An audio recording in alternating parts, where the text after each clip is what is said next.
તો આપણી સાથે સિન્જિનના પરિણામ પર ચર્ચા કરવા માટે કંપનીના COO મહેશ ભાલગત अपनी साथ जुड़ाए गया है। महेश जी, स्वागत आपका CNBC बाजार में। सबसे पहले बस यही जानना चाहेंगे, देखिए थोड़ा नंबर्स में हमें नरमी देखने को मिल रही है, कैसा रहा क्वार्टर, क्या खास रहा ये क्वार्टर के दरमियान? इस तिमाही का हमारा जो प्रदर्शन है कुल मिलाकर हमारी उम्मीदों और पिछली तिमाही में दी गए मार्गदर्शन के अनुसार ही है, अनुरूप ही है। जैसे कि हमने पिछली बार बात की थी, इस तिमाही में विकास में हम अपेक्षा कर रहे थे और वही विकास हमने देखा है। खासकर मैन्युफैक्चरिंग और डेवलपमेंट सर्विसेज में जो है वहाँ पर अच्छी बढ़त देखी है। यानी कि जो हमारा CDMO बिज़नेस है वो अच्छी तरह का प्रदर्शन दिखा रहा है। इस तिमाही में विकास हमारे पहले के हिसाब से कम रहा है और वो इस वजह से है कि जो प्रभाव है वहाँ पर यूएस बायोटेक फंडिंग में जो कमतरता देखी है हमने, जहाँ पर इंटरेस्ट रेट्स की वजह से फंडिंग कम हुआ है और बायोटेक कंपनी जो जो छोटी बायोटेक कंपनीज होती है वो कम खर्चा कर रही है, उसका हमने इम्पैक्ट हमारे डिस्कवरी सर्विसेज पे देखा है। तो जैसे कि आप जानते हो ये बायोटेक सर्विसेज और बायोटेक फंडिंग इंटरेस्ट रेट्स पर निर्भर होता है। हमारा ये अनुमान है कि आगे चलकर इंटरेस्ट रेट्स कम होंगे और फिर बायोटेक फंडिंग फिर से पिकअप होगा और जिसकी वजह से इस सेगमेंट में भी ग्रोथ हम देख पाएंगे। जी सर, तो आपने बायोटेक फंडिंग की बात की, तो यहाँ पे जो स्लो डाउन दिखा है, कितनी तिमाही तक इम्पैक्ट रहेगा, आप क्या कहेंगे आप इस पे? इंटरेस्ट रेट्स कब कम होंगे वो तो बता नहीं सकते। बातें तो एनालिस्ट कर रहे हैं कि शायद मार्च में भी कम हो, शायद उसके आगे के साइकिल में कम हो। वो तो जैसे इन्फ्लेशन नंबर्स और जैसे economy numbers US federal reserve देखेंगे, उनके उसके बेसिस पर वो इंटरेस्ट रेट्स कम करेंगे।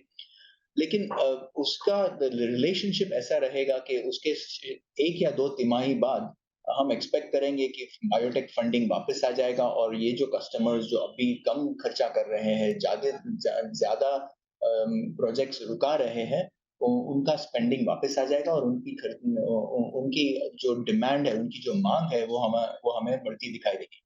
वैसे मैं ये भी दोहराना चाहूँगा कि हम ये बायोटेक कस्टमर्स की माँग अभी भी बढ़ती देख रहे हैं। जो कम हो रही थी, उस तरह से अब कम नहीं हो रही है, उसमें स्थिरता दिखाई दे रही है ऑलरेडी।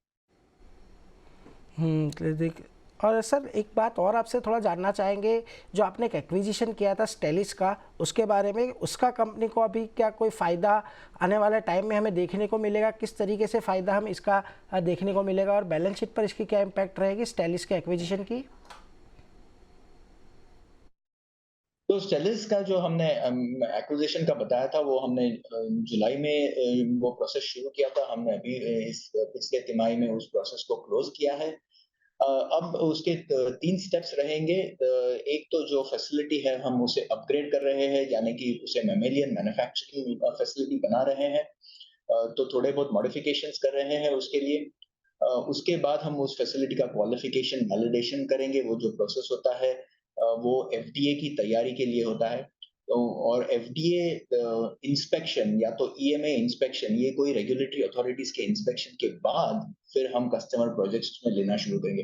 तो ये लगभग एफआई 25 तक ये प्रोसेस चलेगा और एफआई 25 के सेकेंड हाफ में हम एक्सपेक्ट कर रहे हैं कि हम कुछ कुछ ये स्टेप्स खत्म कर पाएंगे। जी सर, रेवेन्यू की बात करें तो रेवेन्यू ग्रोथ गाइडेंस जो कट किया है, आगे भी कट हो सकता है रेवेन्यू को लेके, खास ग्रोथ गाइडेंस पे क्या कहेंगे सर? देखिए, हमारे जो बिजनेस है सीआरओ और सीडीएमओ में तो वैसे ज्यादातर तो हम देख रहे हैं कि डिमांड काफी अच्छी है। जो प्रोजेक्ट्स है वो लार्ज फार्मा, मीडियम फार्मा से आ रहे हैं। वहां पर थोड़ा बहुत फेजिंग का इम्पैक्ट हो रहा है, पर बाकी तो वो प्रोजेक्ट्स कम नहीं हो रहे। प्रोजेक्ट्स जो हुए थे वो है डिस्कवरी सर्विसेज में जो सीआरओ बिजनेस है, और वो मैंने बताया कि वो इंटरेस्ट रेट्स की वजह से, बायोटेक फंडिंग की वजह से है। हम एक्सपेक्ट कर रहे हैं कि वो बायोटेक फंडिंग भी इस एफवाई 25 के दरमियान पिकअप होगा और उसकी वजह से हम एक्सपेक्ट कर रहे हैं कि वापस जो एक्सपेक्टेड ग्रोथ रेट्स थे, उसी तरह के जो और हमारे हिस्टोरिक ग्रोथ रेट्स थे, उसी तरह का हम प्रदर्शन देख पाएंगे। जी सर, और सर एक लास्ट में एक चीज़ आपसे जानना चाहेंगे कि देखिए अभी 2-3 दिन में बजट आ रहा है। वैसे तो ये इंटरिम बजट है, इस पे कोई बड़ी घोषणाओं की गुंजाइश थोड़ी कम रहती है। लेकिन फिर भी अगर सेक्टर की बात करें तो सेक्टर की ओर से बजट के लिए कोई विश लिस्ट हो तो अगर उसके बारे में आप कुछ बता सकें? सेक्टर के तौर पे ऑफ कोर्स मैं ये कहना चाहूँगा कि जो ओवरऑल फार्मास्यूटिकल सेक्टर है, हम आज जो इंडिया को फार्मेसी ऑफ द वर्ल्ड बता रहे हैं, वो ऑफ कोर्स मैन्युफैक्चरिंग की वजह से है।